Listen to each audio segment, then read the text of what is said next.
to Beyond the Ring, a podcast that covers all things in the stock show industry from the informative to the insane, starring Ryan Rash. If you want the rainbow, you have to put up with the rain. And Dale Hummel. For every disciplined effort, there is a multiple reward. Now on with the show. Welcome to Beyond the Ring. This is Dale Hummel, along with co-star Ryan Rash. Hello, hello, hello. Ryan, how are Joe's motor skills going? Evidently not well. He can't ride a bike. He can't. I saw him riding the bike. He can't stop on the bike, is what I would say. It's something. It might have to do with his motor skills, his lack thereof, possibly. I don't know what it has to do with, but it's not good. Well, my concern is, and again, I'm all joking aside, no, I have no problem with him getting older, and people do that, and you lose cognitive ability, you lose motor skills. It just happens. So I'm not necessarily blaming him. However, I've never agreed with career politicians in general and most of his policy decisions in the past. But now him getting old, and everybody ages differently. Some people keep cognitive abilities much longer than others. Some retain their motor skills much longer than others. I don't know where he fits in the scale, but at his age, and I believe he's 79-ish, somewhere in that range, and talking about running again, so he would be up into his mid-80s. He is running again. He says he is running again, but both... Hillary says he's running again. It will not happen. I would like to go on the record. It will not happen. Secretary Hillary Clinton a liar. No, I've done that a long time ago. She has done more interviews in the past week than I can recall. And I'm telling you, the reason why is she has been asked if she's going to run. And she says, no, of course I'm not going to run. Joe's going to run. Joe's going to win a re-election, all this other stuff. But do I believe her? No. Do you want to know what I think she's doing? I would like. That was my question. I think that she's doing all this for when he doesn't run, she will run again. I think that is exactly right. I see that. There's no question that is the way she works. Yeah. No, that would be disruptive to the party, and Joe has my backing, and da-da-da-da. And then when they kill him or they don't allow him to run, she's, well, I have to step up now. Yes, in those exact words. Mm-hmm. I have to do it. It's my duty. Yes, that is it. Like, she's done like 3 big interviews since last Friday. She has not given up on this. Oh, no. No. No. This may be positioning her as well as any time to run. And she'll come in and talk about how she's going to be a little more like Bill and a little more towards the middle, and try to. She's going to do or say whatever she thinks will get the vote. We know. Oh no! You really haven't watched anything, have you? No, nothing. And it's wonderful. Oh my God! She literally in 2 of the 3 interviews.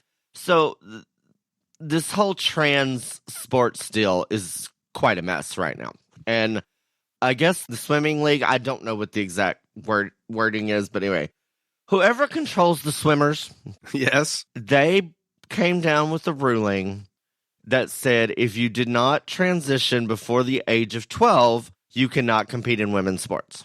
Assuming you're hitting puberty about then? Yes. Hormones are building muscle. Right. So this has been like a hot topic. Hillary is on the record stating, and I wish I had it in front of me and I don't. But anyway, basically she said that winning the next presidential election is so crucial because the consequences of the Democrats losing is so dire that if it is any topic that impedes the Democrats not winning the presidential election, does not need to be talked about, does not need to be pushed. Basically, just what you said. Say whatever in the hell it takes to get elected. That's been her narrative, but she's a little more open about it now. She's on the record saying it. I think a lot of people have seen her do that, but wow. And I don't think Bill was much different. I think he was a little more moderate to begin with. Bill did what she told him to do. Yes, he's going to say or do whatever was. I don't understand why y'all... See, you make fun of me voting for her that one time. Look, Yes, I do. That was I hold that against you daily. that was before she was Secretary of State, and all she had really been was a senator. No, sir. I don't care what you say. Bill Clinton was not a bad president. Well, I think he was one of the more moderate Democrat presidents. I'm not going to say He was not a bad president. I'm not saying he was not a bad president. He's way better than Barack or this clown. Yeah, He's probably the best Democratic president there had been, except for JFK. I have a hard time.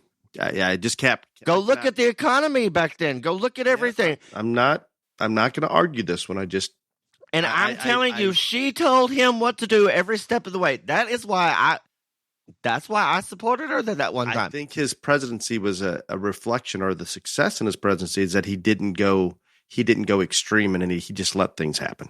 He is literally the person that said the days of big government is over. Yes, he did say that, but it appears to be incorrect. You need to watch the news. Hillary's back out there. I'm better off without it. And if you don't switch from being a boy to a girl before 12, you can't swim anymore. So Sorry. right now, if you chose to swim yourself in the women's swimming of the world, they would not allow you. Not unless you Just because you say you're a woman. no. What if you say you were a woman before you were 12? Do you have to go through the sex change as well? Evidently, you have to have transitioned before 12. Now, my question, Define transitioned. had the surgery. Got it. I thought you just said what you are nowadays. Now, my question on this is, what parent or what 12-year-old is like, yes, I has this figured out by 12? And what parent allows them to be like, you're right, honey, you're 11, and you were born a boy, but you're really a girl. We'll go get this fixed right quick. Ryan, we have teachers setting kids down younger than that, trying to get them to figure out if they're the sex that they biologically are or not. It's just so weird. It is. It is. It's weird. I don't get it. I don't doubt at age 12. I'm gonna guess you suspected you were gay about that age. Oh, I knew I was gay before that, but I still knew I was a boy. And you had no desire to get a sex change at that point in your life. No, Okay. I still don't want a sex change. In case you're all worried, anybody out there wondering? I'm just worried it'd cost a lot, and I'm afraid the taxpayers would have to pick some of the bill up. That's my only concern. I don't even follow what that was, but anyway, I don't want to have to pay for your sex change, is what I'm getting at. I have enough money to pay for my own sex I know, change but if I I don't- I don't wanted think- one. I don't think it matters anymore. I think we just pay for everybody's everything, especially if it's in that arena. Okay, you need to take another pill because I don't know where you're going, but you're off the rails again. I have not gotten those anxiety pills yet, but we're working on it. But I know that the whole school thing, whatever. I y'all know that I'm the worst gay in the history of the world, and that's fine. I wear that proudly. But I do want to say something here. Now, there's all this nonsense about the drag queens and all this other stuff. Now, I do not believe that the schools should let drag queens come in there and all this other stuff and, what they're doing and all that. Okay, that's at a school. Everybody's child at that school or every parent at that school may not approve of that. Okay, so I don't believe you should do that, but I also don't believe that all these other people should get to come in there and try to influence children on white males or racist and all this other stuff. But the thing, I'm confused. Drag queens are coming into schools? oh, do you not, dude? You got to get back on the news. This is this huge thing because it's Pride Month. Drag queens are going into schools and talking to them about being LGBTQ plus whatever, all these things. But now where I have a problem is they're trying to pass a law in Florida because there was a public event, where if you wanted to take your kid to this deal, they could walk the runway with a drag queen and dance around with them.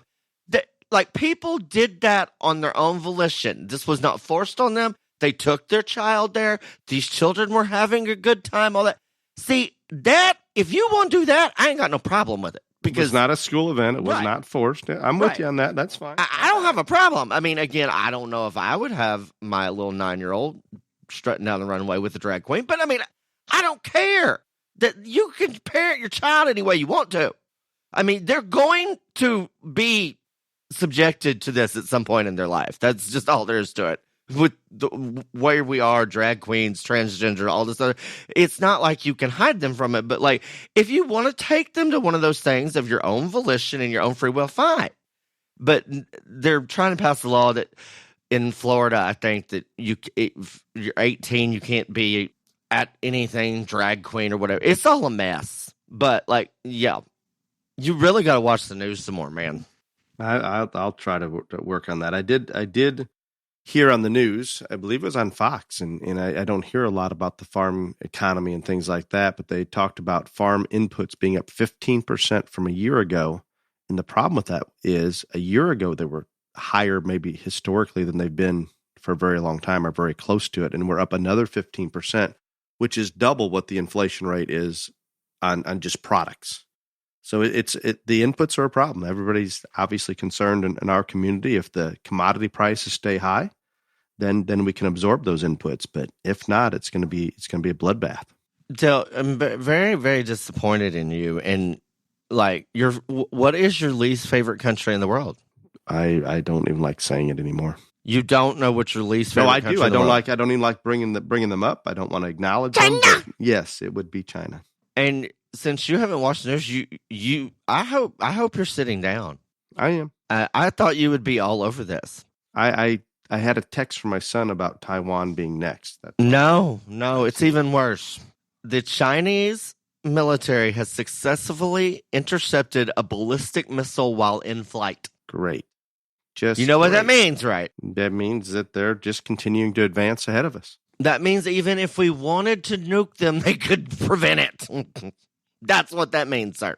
It's just a mess. See, don't you think you need to go back to watch the news now? I don't know. I try to do everything I can. There's a simple solution to stopping China that we could have done years ago. No, you can't. No, if we shut off the funds from the U.S. to China, that's a significant amount of money. That puts a huge cramp in their system. If we simply did not buy Chinese products, I understand we're ignorant. As a country, we were ignorant enough to put ourselves in a position that we rely on some of their products for critical things here in this country that we can't just change overnight.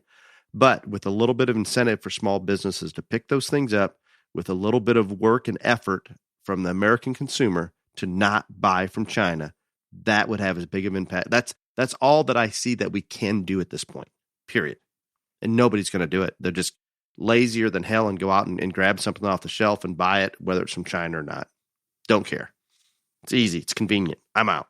Do you think Joe's going to ride his bike over there to meet with the Prince of Saudi Arabia? I thought he already met with. I think it's coming up. I don't know. It's not going to go well. He's going to beg for more oil. He's going to shut down domestic production. It makes no sense. He's this Green New Deal, Ryan, that is out there. There is no Green New Deal. The fact that he is why he's, I don't know if it's lack of cognitive ability, stubbornness. I don't know how he's standing his ground, allowing fuel prices to go where they are, in my opinion, for the sole reason of pushing the Green Deal and electric cars, period. How he can do that when we're not ready for it makes no sense to me. I'm not saying we couldn't be there in 10, 15, 20 years. We're not there now. And it's not working well. No, it's not. How about that TikTok I sent you about everything that Trump said is happening? Everything. No, that was good. Everything. Everything he said, since you didn't believe me when I talked about this last week, everything the man said is happening. Guess what the latest one is? He warned of the recession. Guess what the buzzword all last few days on Fox News? Recession. Yeah, I think from a technical standpoint, it will be a recession when the figures come out for the next quarter. I'm just saying. There's no way of avoiding it. That is our technical definition, and it will happen. And it concerns me. I hope that we can pull out of it. I hope that the midterms go the direction of the more conservative candidates, and I hope they get in office and actually take action, not be afraid to make change. And it's going to be a battle, an absolute battle, but it has to happen. Have you watched any of the hearings? None. Zero. Why not? I've been busy doing other things. You're not even a concerned American. I am a concerned American. That's why I visit with you to keep me updated on these things. No, I'm I'm Xing Dale from the podcast. He's out. Get it off. I am not as up on my worldly political current events as I should be. So, but I'm in a better place for it. Yeah. The one thing that I don't think I talked about this last week, but like the one thing that I do want the listeners to know is about all this bullshit on the congressional hearings. The one thing that they're not going to tell you is that on January 1, 5 days before January 6th, also on January 3rd, also on January 4th, also on January 5th, the Trump administration sent the whatever documents or whatever protocol it is to Speaker Pelosi and the mayor of D.C., giving them the access to 20,000 National Guard troops to have at their disposal. And they both said, we don't want them. Yep, that's not going to... 4 different times. Because they had intelligence that said that something could go haywire here. This might be bad. Trump authorized... They didn't even ask. He just sent them stuff, said, hey, this is what... Told them what the thing was. We would like for you to have access to 20,000 National Guard troops. And they said, no. Just that simple, no. No. Yeah, you won't hear about that. Where'd you get that, I assume, Fox? Research, sir. You saw it on Fox News. Is what Kennedy. You did. That's research. Okay. Yes. I have not turned the TV on in a very long time. So I have been listening to some Joe Rogan podcasts. Oh, Jesus. About black holes and wormholes and negative energy and just harnessing a sun for... There's so many things out there that we need to understand better. I have done that. I should probably listen to a Fox News app while I'm driving rather than that. But I'm far more interested in the science of things. Well, I just want you to know China can interrupt our missiles now. They're so far ahead of us, Ryan. I don't have faith that we can get back to a level that we can compete with them. I hope I'm wrong. Before we get into the main topic, Ryan, do you have any BTR JLA news or top 10? I do. And I just want to say publicly that Dale is not doing these listeners any justice by not being more informed on his favorite part of the show, which is current events. So I think y'all should all send him hate mail. Or say that I'm in a better place because I'm not watching as much news. If they saw you judge the last 2 weekends, they may not agree with that either. But Region 1, Junior Lamb, first place, Paisley Carlson of Orland, California. Second is Addison Zerbach of Rosebud, Oregon. Third is Courtney Semper of Fallon, Nevada. Fourth is Gage Bateman of Lehi, Utah. Fifth is Adele Simpson of Eager, Arizona. Next is Landon Blackburn of Tonopah, Nevada, I think. You know that's wrong. I don't know. Addison Sharp of Eagle Mountain, Utah. Elmer Hambrick of Kingman, Arizona. Ryder Hansen of Wellsville, Utah. And Alan Morris of Fallbrook, California. That is Utah, Arizona, and California dominated. No, it's all West. Like every single one. It's California, Oregon, Nevada, Utah, Arizona, Nevada, Utah, Arizona, Utah, California.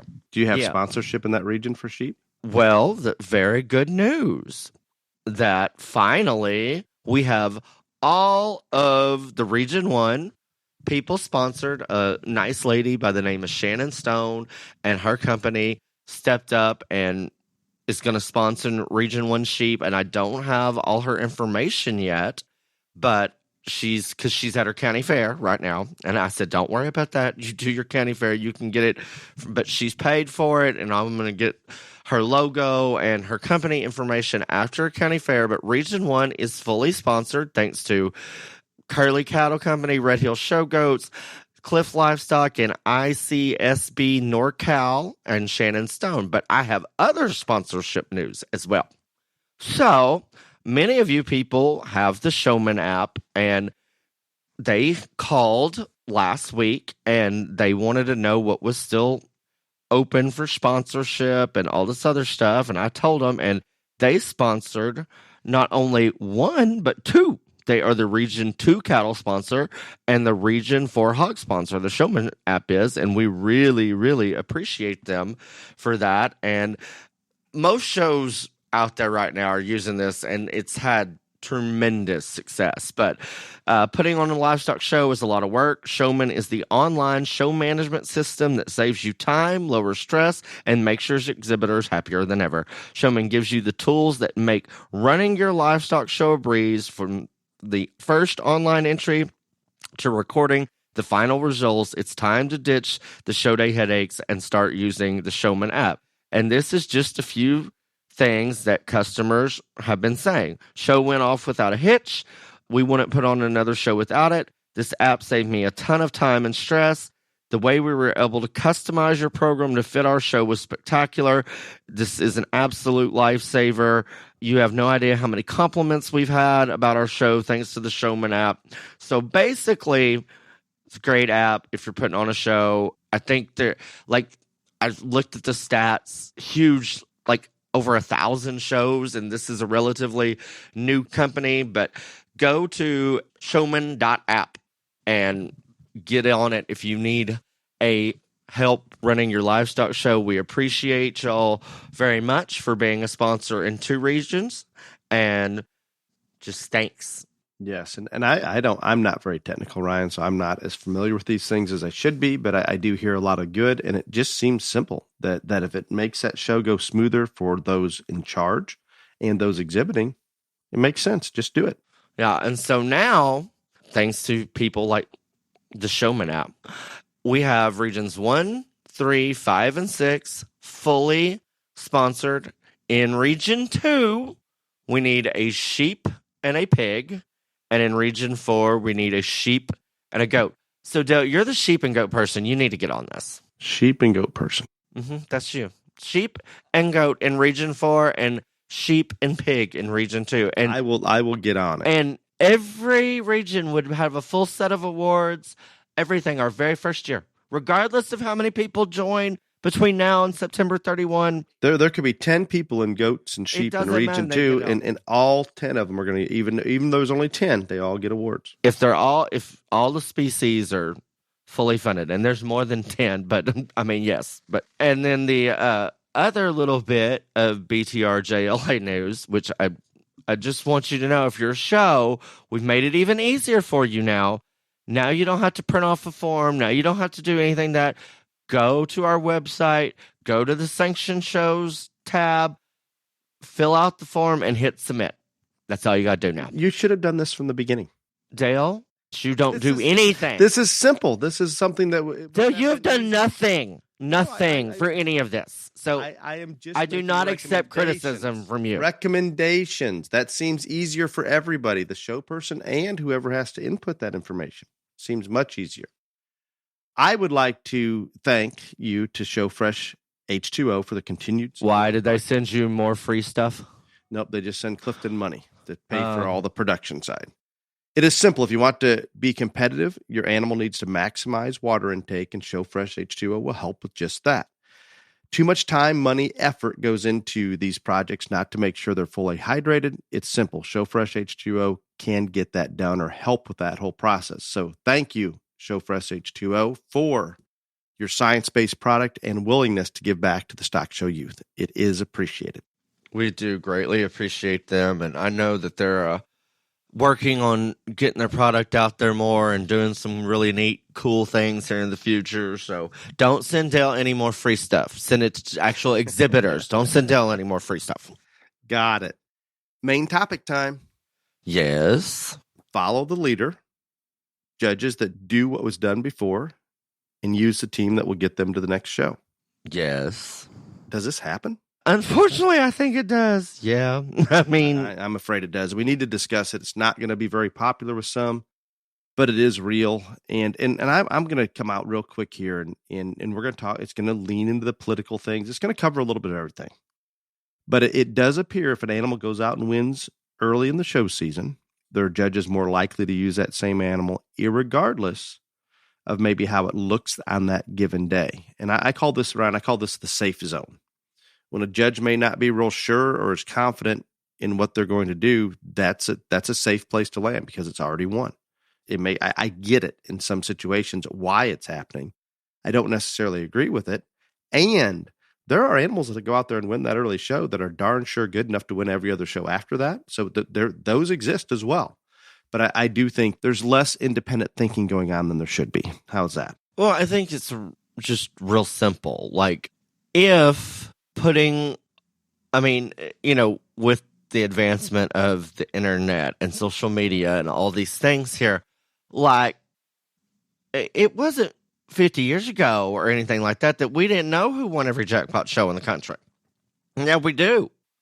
And obviously, everyone thinks that every time you win something, putting it up on these things helps you out, because if they didn't, they wouldn't do it.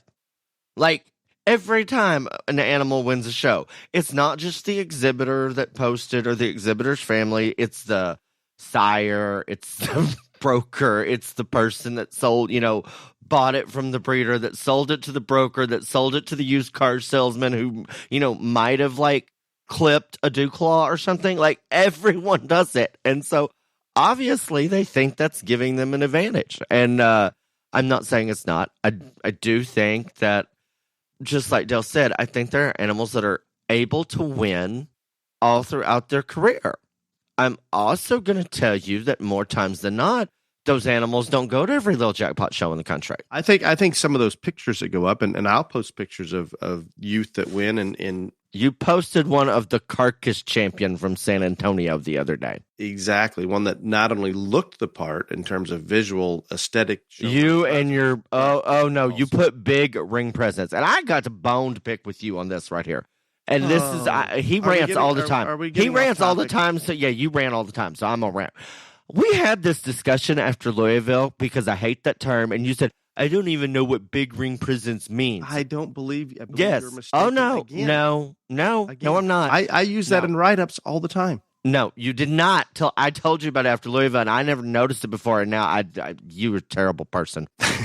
I'm glad you think that way. I want to go back to, because we're gonna forget about this if we don't circle back. I will post, and not just me, others. I don't know. I'm not arguing that some of the posts to go up there to say, hey, we won, we need to win the next show. I get that, and I understand that person that fit the Duclaw wants that recognition or all those things. I think that a large part of it is marketing, is that if you post that you're a broker or a breeder or whatever it is, and you're selling ones that win, that's a positive thing for selling more of them. Now, does it have a carryover, and is it done sometimes to try to win them? Absolutely. But I think there's multiple reasons that go into it. And I think the biggest reason, and I think this would be from a parent standpoint and or a breeder or broker, but a lot of times the parents will post their child's picture up there because they're proud of them. They want to acknowledge and get them some recognition. And I think people that are winning these shows, I think that's the logical avenue to put that information out there to get those congratulations from cousins or family members or other people in the industry. And I'm okay with that. I don't think there's anything wrong with that. The problem that I see, and we can bring the Pulse into this or whatever, I love what the Pulse does. I think that's great that you can go on there and look at different shows across the country and how animals are doing. And I like the fact that you can go on and probably find a picture of what won that jackpot show last weekend if you look hard enough. I'm good with that. I think the more information and the more recognition for the kids, the better. My issue comes into play is, I guess it's different than yours. I don't have a problem with that being out there. I just wish it wouldn't impact the judge's decision. I think that it does impact a lot of times. I think it does sometimes, and that's where the issue lies. And I agree with you. I think the Pulse is one of the coolest things ever. I mean, because again, not only do I think it's cool that you can go see what's winning everywhere, but I also think for me, if I was still brokering calves or whatever, I can go and I can see, because most times they post top 5 or whatever else, I can go and see if a judge that I don't know judged a show. I can at least do some research and okay, this is the kind that he used right here. So maybe we should leave Bessie at home because Bessie doesn't look like these. And so I think it's a great tool. I do think, just like the Pulse, just like social media, whatever, I think the more times you see an animal up there, I think that some judges feel pressure to, if that one comes in the ring, not to beat that one. And I can just use me for an example. There have been several animals of different species that they won under me early. And again, I judge as much as I do. Those kids are going to want to show to me again. And those animals, it seems logical. If right. you liked them once, you're judging a show near them. I'm loading up. Right. Hey, I'm here. And so now if you beat me, guess what? We do the opposite. Well, and that's the whole thing. I mean, like, in some of those animals were grand and reserve at every single show I judged. They didn't win every single show, but they might have been reserve. Some of them didn't. But because every show is a different set of circumstances, and it's not only different day, it is a different set of animals that they're exhibiting against and all these other things. So yes, if I liked yours good enough to win a relatively large jackpot show, yeah, I'm probably going to like yours good enough to be in the hunt at all of them. But also, there have been animals that have won under me at bigger shows that got left standing at smaller shows because the competition was greater. And my point of all this is as a sorter, you have to take every single show as a clean slate and a brand new day. Because it is. Animals have good days, animals have bad days, and I don't care what they've won before, whether it's under me or anybody else. You have to take into consideration and judge those animals on that given day, on that given set of circumstances, with that group or population that they're showing against. And I don't think that happens as much as it should. I would agree with that. I want to take it a step further, Ryan. I want to go into the mind of the judges that are out there, and different experience levels and ages are going to come into play. And being an old white male and have done this for quite a while. White male. Old, racist, old white male. Yes. Privileged, all of those things. Mm-hmm. Because I grew up with so much. Yes. And yeah. But anyway, I want to go a step further, and this ties into it, I hope, and I hope it makes sense to everyone.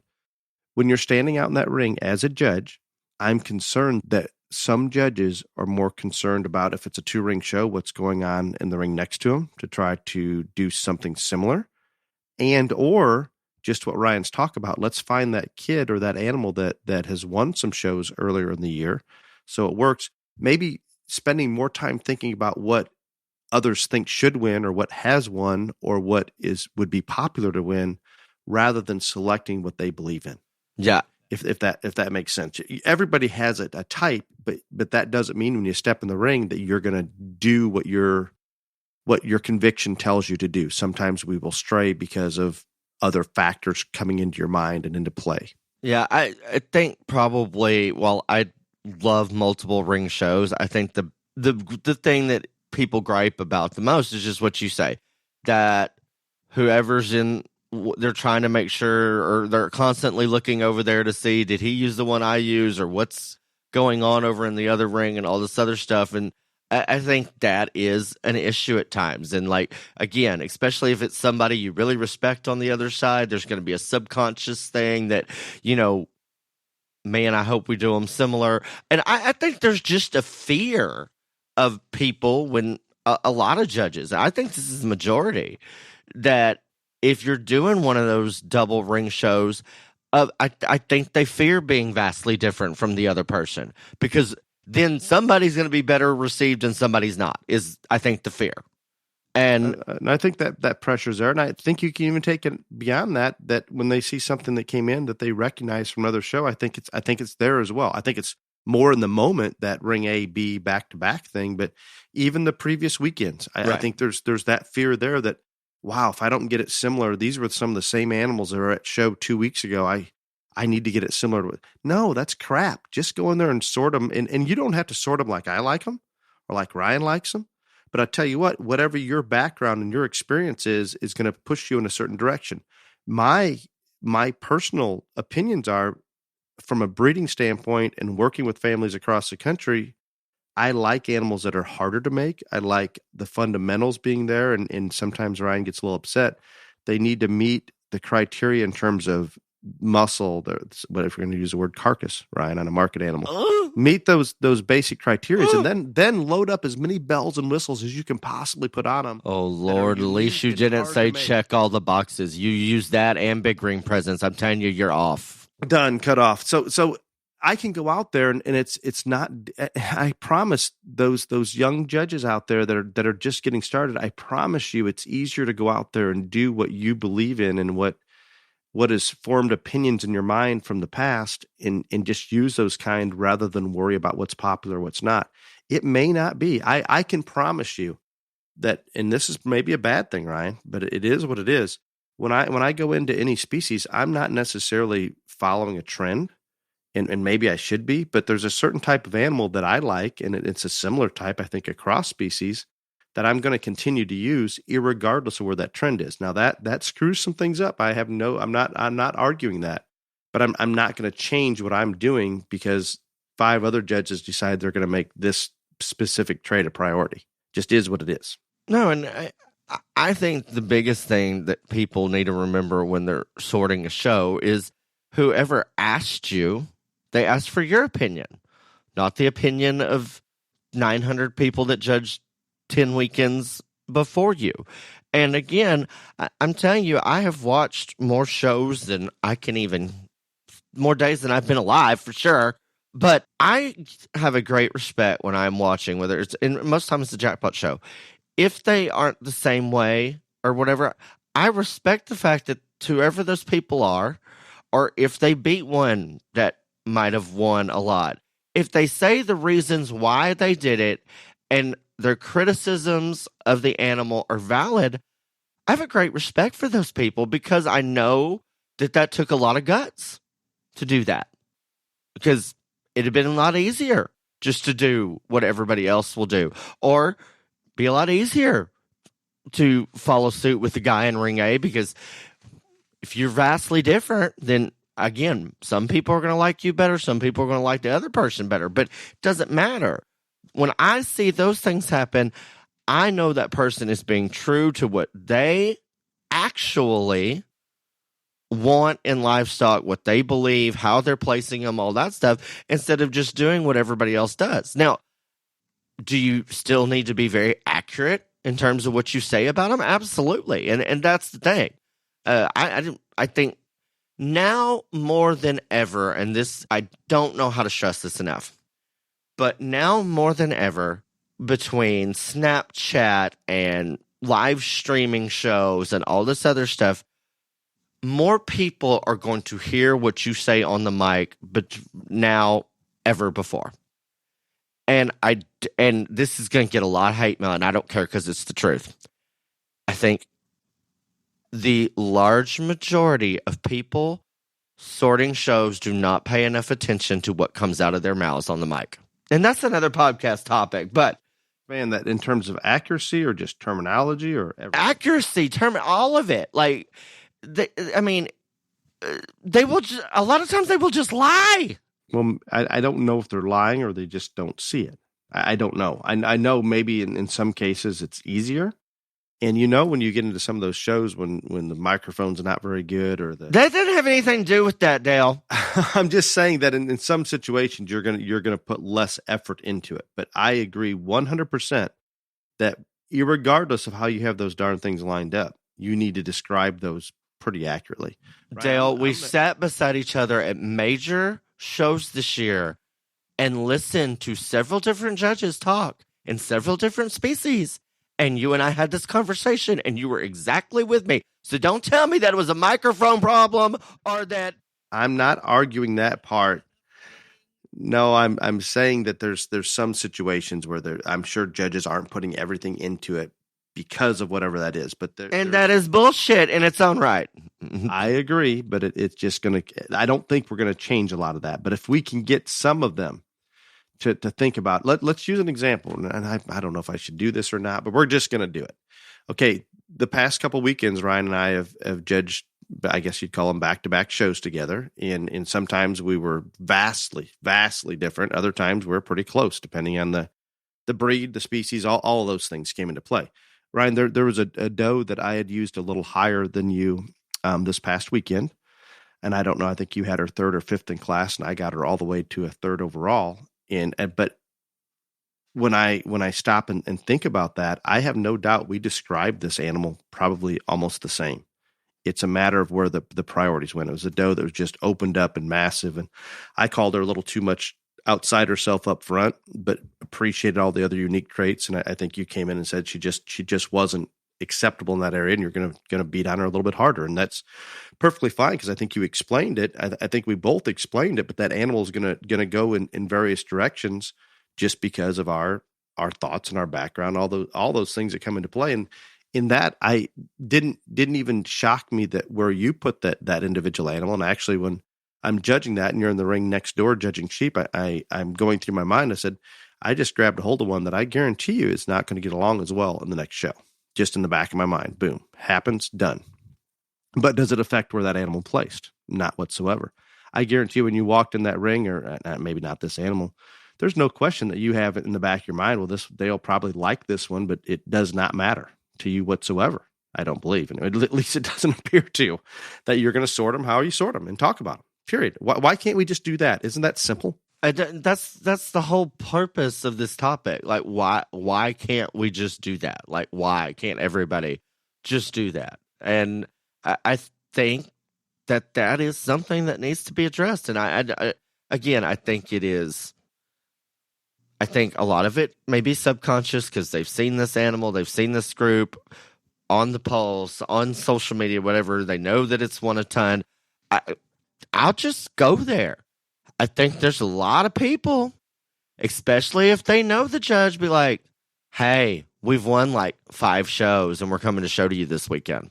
Oh, it happens. No question. I'm telling you, it happens to me. And I'm like, do you really think this is going to work for you? That shocks me. I still don't understand that, and I'm assuming most of these are coming in via snaps or text. Yes. I don't get any of those ever.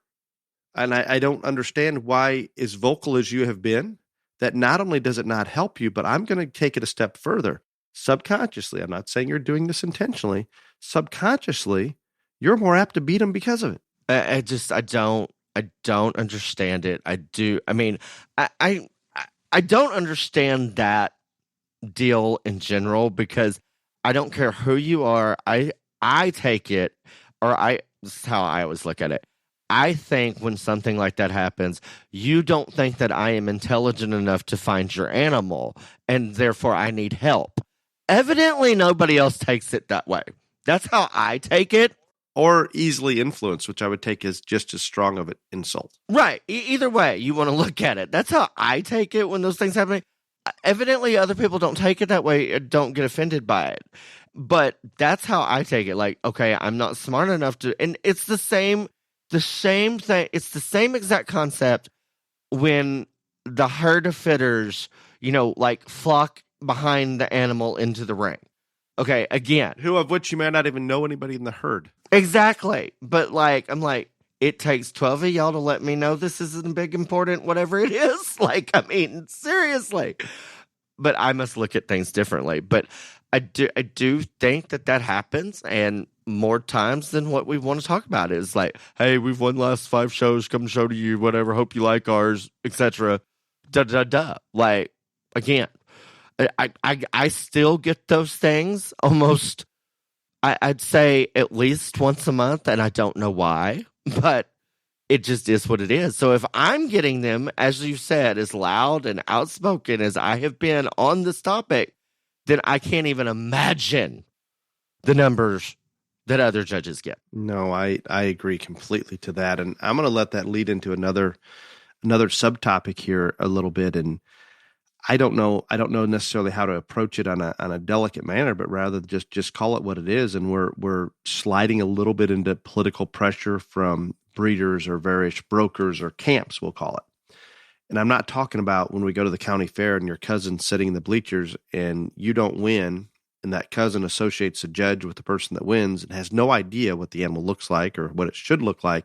I'm not talking about that. I'm talking about on the bigger level, the bigger stage, whether it be national shows or state fairs, there is a collaboration.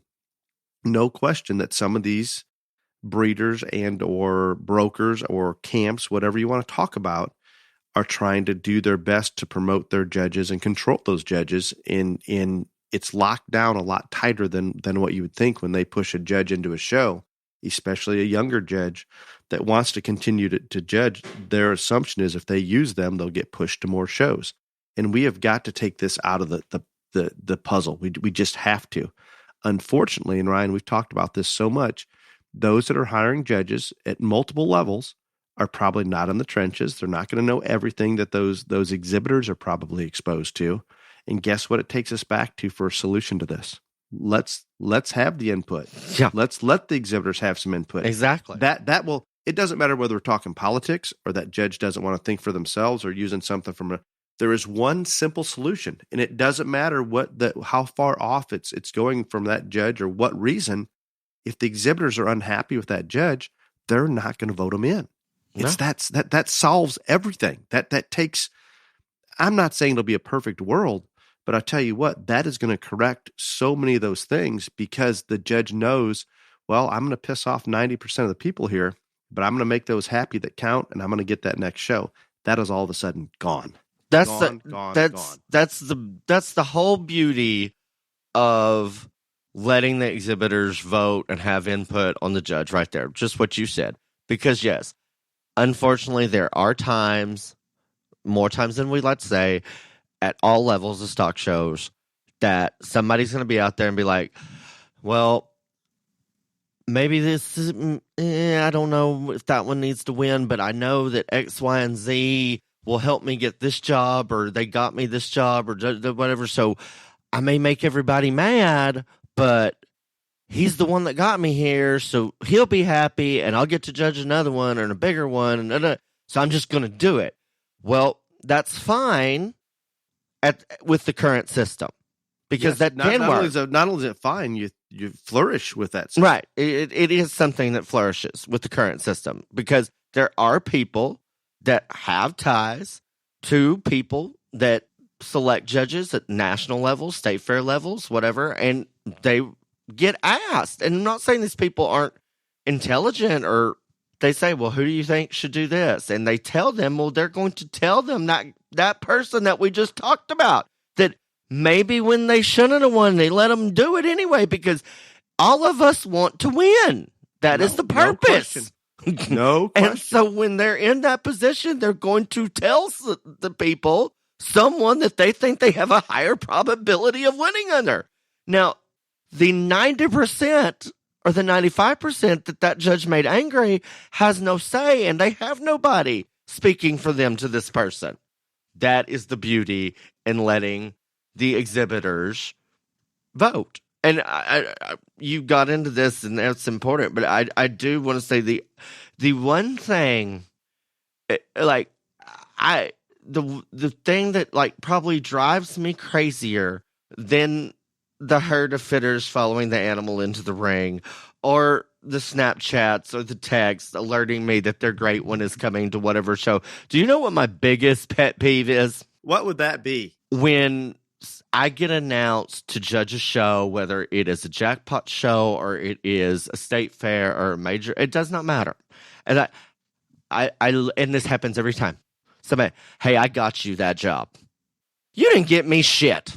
They might have recommended you. That did not get me that job. Agreed. Why do you think they would text you that, Ryan? Because they think that's going to help them. But it goes right back to what we're talking about. That atmosphere is present. Yes, it is present. And I want to bring one. And more that goes into this topic, right? I mean, that happens all the time too. And that's the same thing. They say, hey, I told so-and-so to hire you, and now you got that job. Good, congratulations. And they don't even have to say anything about an animal, nothing. But that is the number. That is basically like, hey, I got you this job, and I'm coming, and I want to be paid back. Exactly. What about the situation? I see this more on the national level and state fair level. And again, it's kind of going back to that animal that wins early in the season. It may or may not be good enough to win every show after that, or the majority of them. And some are and some aren't. Same thing with the judges. Once they get that first state fair or that first national show, a lot of times, irregardless of how they place those animals or how they describe those animals or how happy the exhibitors were with the experience that judge gave those youth, irregardless of all of those things, they will snowball into other shows. And it could be a total train wreck, and they'll go on to the next show. You've got some judges, if they go in and do that really powerful job at the Indiana State Fair or at the National, wherever it may be, if they do a great job, yeah, they need to keep doing more. But it seems irrelevant. It's just the fact that they were hired to do that one is why some of the superintendents, and I don't blame the superintendents because they're not in the trenches. They don't see, they don't know. That's not their necessarily area of specialty. They're running the show. They're doing a lot of different things. And sometimes they just don't have all the information. So with that being said, there's darn sure some that have judged multiple national shows. And if you took a poll of those exhibitors that showed to them, they would have told you it was a train wreck from day one. And they shouldn't have done the second one or the third one or so forth. But that judge either made the right people happy in that show. That may have been part of the reason the other exhibitors were upset. And or it's just the follow the leader from one superintendent saying, well, that one judged OYE. I'm going to have them hire Phoenix. I think that's it more than anything else right there. Because, again, if it is a superintendent picking, these people have real jobs. They have to make, this isn't their job. No, they're not getting paid to do this. You can't expect them to know everything. And so I think it would be natural and logical to go like, okay, so I got to find a judge for the show, and this guy judged Phoenix, and this guy judged Denver, and this guy judged. So they didn't attend any of those shows, but they see that, hey, all those shows are reputable, big-time shows. This guy judged there. This girl judged there. They got to be good enough. So, yeah, we're going to give them a whirl. Under the current system, it may not be accurate. Oh, no, because, again, those people... Nature, the philosophy's fine. It just isn't accurate all the time. Right. No, the philosophy is fine, but it doesn't work. Because there are people, and, again, and it's just like you said, follow the leader. And I don't... That would be everyone's natural reaction, is to look at those bigger shows, look at those big state fairs, and if whoever judged them recently, you would think they would be qualified to judge any show in America. And in theory, that's correct. But if you weren't there, you didn't see it, you didn't watch it, then you don't know that. And the exhibitors were there, and they did watch it, and they did see it, and they know what happened. And those are the people with the informed opinions that should have the say in who's doing it. Put those guys and gals on a ballot, and then let the people that watched it, that were there, have watched them several times. I promise you, it will just make everything better, because it will make the exhibitors happy, but more importantly, I think it will make the exhibitors and families more happy with the shows, because they're giving them a say. And I think what changes the whole game, personally, is now the whole mindset of, well, Johnny so-and-so got me this job, or Johnny so-and-so is my friend. All that, you go from worried about making that one person or that one connection happy. You have to be more focused on making sure that every exhibitor at that show thinks they got a fair shot and you did an honest, respectful job with integrity, because now they hold the power in terms of their vote. And I think that most of those exhibitors, I think the best example would be, Ryan, let's say you have 10 animals in a class, a relatively small class, and that person that was 6th, 7th, 8th, 9th, or 10th, or whatever, because of whatever interaction was in the ring, the fact that they felt like they had a fair shot, maybe you described that animal, that person that didn't win that class or get in the top 3 walks out of the ring and feels like, hey, I had a fair shot. This was a good experience. This was accurate and honest. Yeah. Those that you can make happy, even that don't win, there's more to that than I guess I can convey. No, I agree completely, because those kids and those families' opinions matter just as much as the one that wins grand overall. And I think that a lot of times those are the kids that get looked over. And it is I don't care what you do or what industry you're in. it's very difficult to make people that get beat up on or play slow or whatever happy. But if you can do that, then yeah, that's amazing and that's great, and we need more of that. But I think for so many reasons, not only people just seeing who judged the last one, picking them, people seeing who wins on the internet, like this follow the leader thing, it goes so many different directions. And I don't even know how long we've been talking on this subject, but I want people to know that I have never been a person that wanted to be liked. I really didn't. I don't have a bunch of people in my life that I consider super close, intimate, personal friends. I've never needed that. I have never been one of those people that did anything so you would like me. I did exactly what I wanted to do regardless. And if you didn't like me, I don't care. Go join the rest of the whatever. I want people to respect me.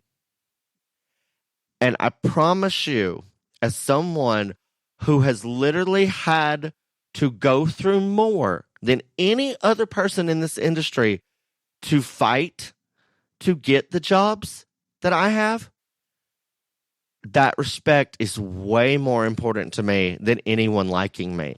And the only way I have been able to achieve that is by going into every single show and every single situation, giving it my 100,000% and taking each scenario as it came, being completely legit in it and describing them as good as I can, and not worrying about if I lose friends or gain friends or somebody's gonna,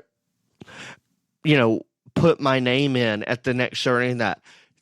And if you do that, I promise you will earn the respect more and more each show you judge, and that will get you farther than anything else. I think it's just exactly the parallel, Ryan, and that is so well put.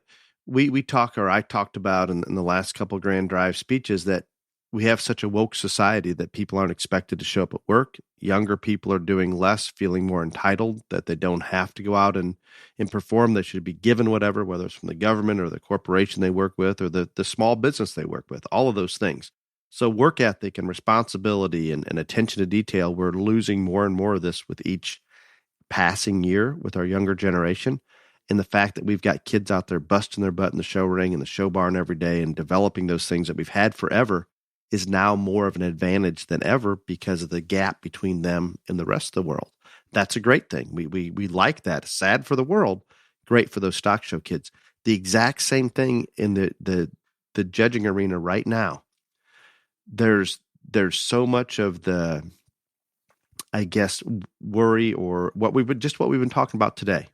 If you can stand out there independently and it's apparent that there's no political issues, that you're describing those livestock as accurately as you can, and that you have a certain kind that you gravitate to, and you do that consistently, even in shows where you're not always going to have them look the same. And I'm not saying that, but at least here's where you want to be, and you're attempting to get to that point, and you're describing them accurately.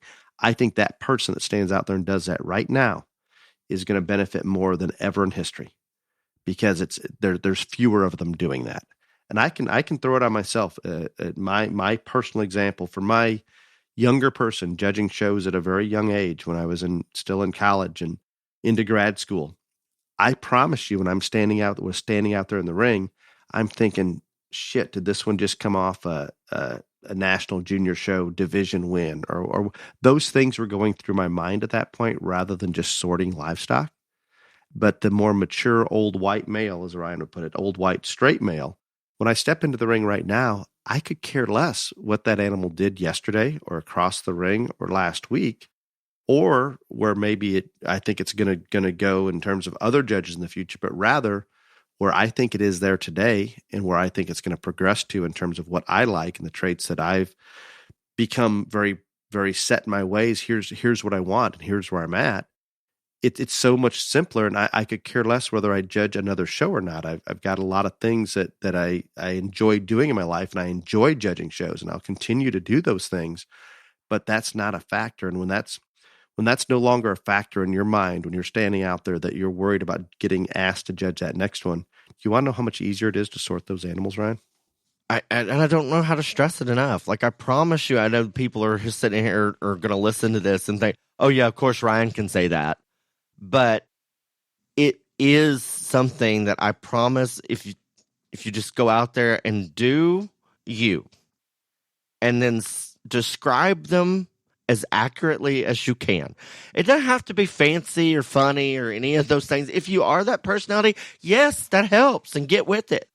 But I promise you there is something to be said for someone just standing out there and being accurate and in the moment and just doing what they think they should do. And it is very sad that when I can't judge a show or I'm booked or whatever, they're like, well, who do you recommend? I'm telling you, it is very sad to me that I have to think about who is it that I should recommend for the show. Because, I mean, I know a lot of people, I mean, and it's a different circumstance every time.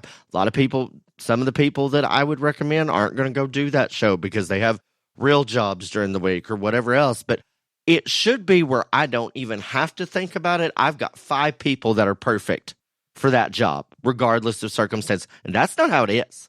I promise you. No, but that plays to the fact that there just aren't as many people doing just what we're talking about. And I hate recommending judges just because of that, because when you recommend them, then you're putting your stamp of approval on them. And if they go there and do something dumb or play games, that's going to come back on me. And you do, when you turn down a show, a lot of times you will get asked. And I don't have a problem recommending some people, but it shouldn't be as difficult as it is to come up with those names. That's my point. Like, I should not have to hesitate when I know where the show is, what day it is, whatever. You know what? I should have at least 5 people in every species, regardless of the situation, whether it's a jackpot show, big show, anywhere in between, when it's being held, that I can be like, this person, this person, this person. Those 5 people, they'll do you a good job. And the likelihood of you getting one of them to agree to come, real high. That is not the case. Agreed. I don't have that ability right now. This is good. This is good to get out in the open, and hopefully when we talk about things like this, that'll get our stock show community talking about it, and maybe it'll help. That's the goal. We hope. Do you have any more on the topic that you would like to enlighten us with? Just go out there and do you. And don't worry about what anybody else thinks or says. You worry about aligning those animals in that situation the way that you would take them home, or you would want to show them or put them in your breeding program, whatever your priority is. And I tell people at shows all the time, a lot of what sets how these things are sorted is by which one I would take home, and I think I could do the most winning with, because I like to win shows as much as I like to judge them, or I used to when I was selling them, and I still like to win them when we show our own cattle and all this other stuff. And so that's a big factor in my priorities. And whatever it is that is your factors are, or your priorities, just go out there and stick to that, and don't care about what anybody else thinks. Don't care about what animal won what show under who, or who might help you in the future, or who you may be. And thank God I did say this, or who you might be showing under at the next show, because that shit happens more than anything else. Yes. Right there. And I can't believe that we both forgot it, but that right there. And you don't even have to, nothing said a lot of times, but here comes the guy that's judging Denver or Kansas City, or the gal that's judging Louisville or the State Fair, whatever. And here comes their kid. And you're like, hey, yeah, pig people, talking to you. But anyway, that is as big a follow the leader bullshit as there is. And again, I don't think a lot of times it's said, it just is. It is known. It is a fact. And it happens. Leave all that shit out of your mind. Go out there, do the job you want to do, and be accurate. And I promise you, that is going to take you further than that one person you think can get you into the next one. Let's hope we continue to evolve. And absolutely, Ryan, I'm glad you jumped in there and didn't hold back. I cannot believe I almost forgot about that last one. Oh, now my blood pressure's up in my throat. Oh. You're going to be fine. You're going to be fine. So I hope you don't take this, Ryan. We're going to get more emotional response from a positive and a negative on this one. And sometimes we get hate mail and we get a lot of positive comments. And I do not care because it's true. I understand. I'm just saying this one's going to be received differently by each individual out there. Okay. And the ones that receive it negatively are the ones that are doing exactly what I'm talking about. Period. Paragraph. The end. And I hope that the listeners, I hope, and we've built up a great listener base, and it's so appreciated that you allow us to come into your car or home or wherever all the time. Don't take this as though we're just complaining and pointing out the negative on what's going on in the industry, but we have talked about a solution here. And it's shocking that there is a solution, because in life, there's not always a solution or an easy way. But this one is not that difficult, and it solves all of the issues that people want to complain about judges. Let those people in the trenches, let your customer have some say in what's going on. It's that simple. I agree, but I'm telling you, the comment that I get more than anything else about this podcast, Dale, is that we are the ones that aren't afraid to talk about the things that everyone else is afraid to talk about. And I love this industry. And if y'all don't realize that, I give my body every day, almost. I judge more shows than anyone in this country. I haven't been home in I don't even know how many days. If I didn't love this industry, I wouldn't do that. You would have to be certifiably insane if you did not have the passion for kids in this industry to do what I do in terms of the number of shows that I judge. So obviously, I love it. I think it's the greatest place to raise a kid. That does not mean that there are not aspects and issues in it that need to be addressed and need to be worked on. Amen. And again, we are not just sitting here bitching and moaning and saying, oh, this sucks about this. We are trying to offer solutions. That's the difference right there. And us bringing it up allows others to talk about it, and hopefully you can come up with solutions. Exactly. Let's all. The more input we have, the better. Everybody can come up with different solutions to fix the problems that we have. But when you don't talk about it, it's never going to change. No. And I think that's the biggest detriment of the industry right now, is there's just some things we don't talk about, and it's continued to go on. But it's time for change. And you know what else it's time for? Question and answer. Unless you have a sponsor you like to bring in before it. I'm not going to read a write-up per se, because again, almost everybody that has got a podcast spot for being a BTRJLA sponsor has got most of theirs. And we're only like halfway through the year, but I just want to give a shout out to our all-around sponsor, Oldwood Limited, our cattle sponsor, Langford, Hereford and Hybrids, our sheep sponsor, Platinum Shelton Livestock, our pig sponsor, McGrew Equipment, and our goat sponsor, S&R Meat Goats. That's your national species and all-around sponsors. And again, they've had their 2 podcast spots and all that, and I don't care. I think that I'm going to continue to call these sponsors out, regardless if they've already had their moment or whatever that they paid for. And I want y'all to, if you see these people at a show or you can support their companies, please do so. Because again, I don't, it's going to be very hard until the awards are given out or mailed out or whatever for y'all to understand the magnitude of the awards that we're giving. Because it's just going to be super hard for anybody to understand. But it's all of these sponsors from the state level up to our corporate sponsors.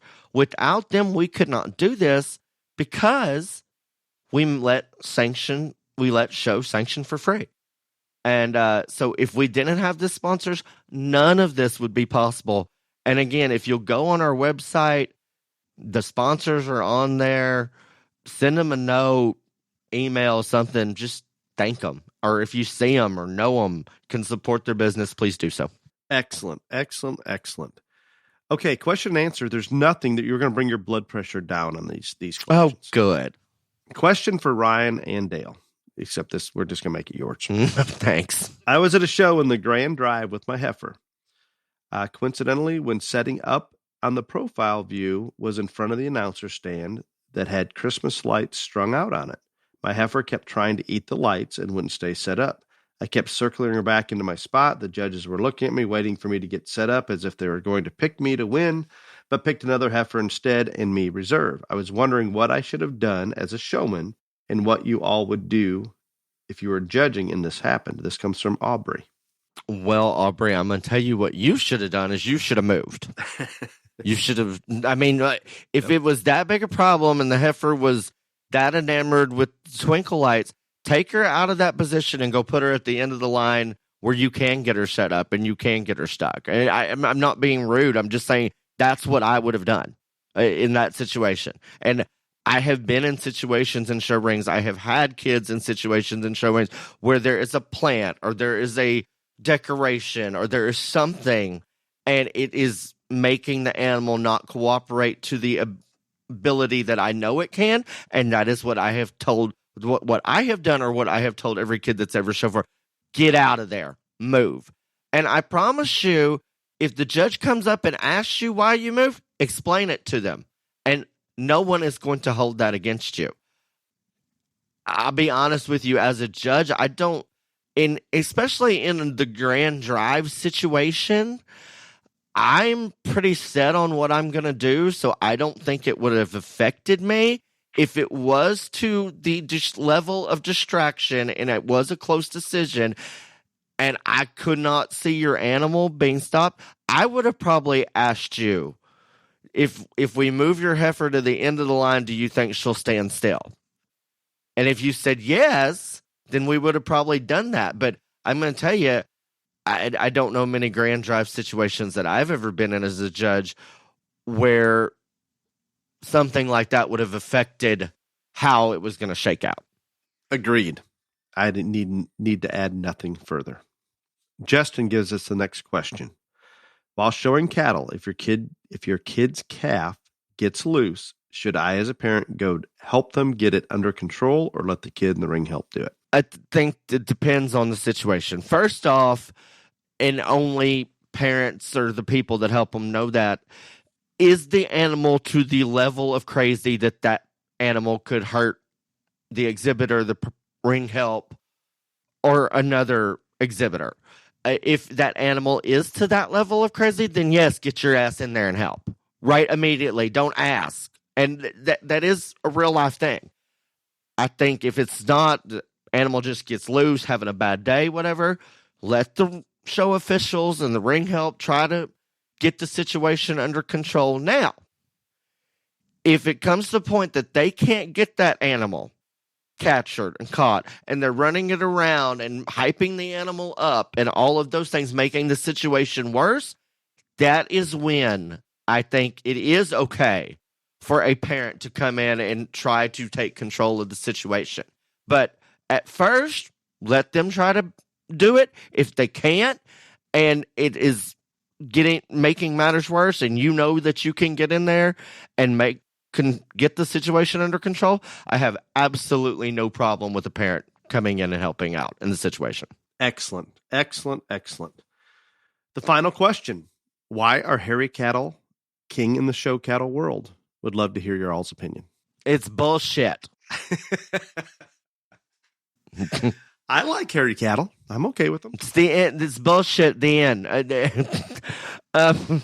Y'all asking the wrong person about this. I've had to deal with slick sure steers my whole life. To be honest with you, the reason hairy cattle or hairy anything, You can even take this into the hog and the sheep and the goat world now. Do better, our king, whatever, is because you can take that hair and sculpt it and make the flaws less noticeable. Period. Paragraph, the end. Make the positive more exaggerated. It just is what it is. It's almost human nature. I mean, that is it. Does it make it right? No. Should it be different? Probably. But I wish people had more appreciation for the American breeds of cattle that don't have hair. I wish there are more judges out there that could see through the hair and see the flaws that are being covered up, seeing what's being maxed out, etc. But a lot of times that's not it. But that is why. The hairier the animal, the more you can hide flaws and maximize the cool traits. Agreed. I'm going to come in on this one because... Why? You didn't come in on any of the other ones. No, but this one, your answer. Don't you be talking about hair. You got the hairiest legged goats I've ever seen in my life. That is what I'm going to bring. I don't even have to look at anything else. I can tell by the leg hair which goats are yours. Okay. Hair. I can't tell you how many people tell me as judges or buyers or whatever they are that they can look through the hair. And I'm talking about goats or cattle. It doesn't matter what. We all assume, and I probably assume this as well. And we talked. Oh, you get done with your answer because I'm gonna remind you of something. We can talk about we have talked about when Houston went from hair to no hair. I thought we went from a dozen great ones to crap the next year, and there are a lot of reasons for that. But I think that there's that assumption that, including myself, including Ryan, including everybody, we assume we can see through the hair and see those faults and see those things better than what we can. What I'm getting at is hair changes them when prepared and fit properly more than what we're giving it credit for, if that makes sense. That I guarantee you when we put those on the wash rack or we slick them down, they're not that elite animal that we assume them to be, period. And you bring in a slicked one, it is so hard to appreciate them compared to a full fit haired animal that it just is. Same thing with the goats. I tell people, they say, well, how's your leg hair? You're hitting a hair cycle this time of year. How was the hair as a baby? I get all those questions. Do I think hair makes any difference at all in the real world or in the carcass of the thing, the carcass of all things, or any of that? Absolutely not. But think about where the lambs were.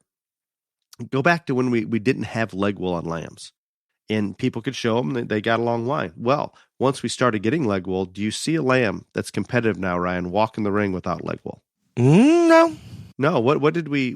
Somebody called the Hampshire, or no, the Suffolk is now with just the spray painted Hampshires that we peel some of the leg wool off of. But no, it's just part of it. It plays a role, and I think it plays a bigger role because we assume we can read through it when we cannot read through it as well as we think. Go ahead. Okay. Now, I agree with what you said, but you and I had this conversation one-on-one, and I told you, and I will still stand by this, I honestly believe that I am better at seeing through the hair than most because I have had to in terms of picking animals, selecting animals that were still haired for slick shear events my entire life. I have more experience at this than most people do. So that's why I think that, yes, I have an advantage in that area. And that's just, again, we talk about these things that shape judges. That is my environment. What I have been brought up in, that has given me that ability. There's no reason for anyone outside of the state of Texas to be able to do that. It's just not. On hair steers, but those breeders obviously need to. Like when we look at a pen of goats that are so shaggy that people come in and say, well, we want to look at the ones you haven't clipped or slicked off yet. And it's, guys, you can look at them, but I can tell you good from bad. But within that realm, good luck, because it's that hard. It really is. And this is something, and you can talk to our manager, Craig, about it, who's looking at these damn goats every day. He'll remember what they were like as babies before they got real shaggy and be able to give you a little more direction. But until that hair comes off, it's a challenge, period. Yep. Well, excellent. I hope that this is well received, Ryan. I appreciate your time. I don't care if it's well received or not. It's the truth. Well, it would be good if people talked about it and we stirred the discussion. That's what I'm hoping for. But until next week, be safe. Y'all come back now, you hear?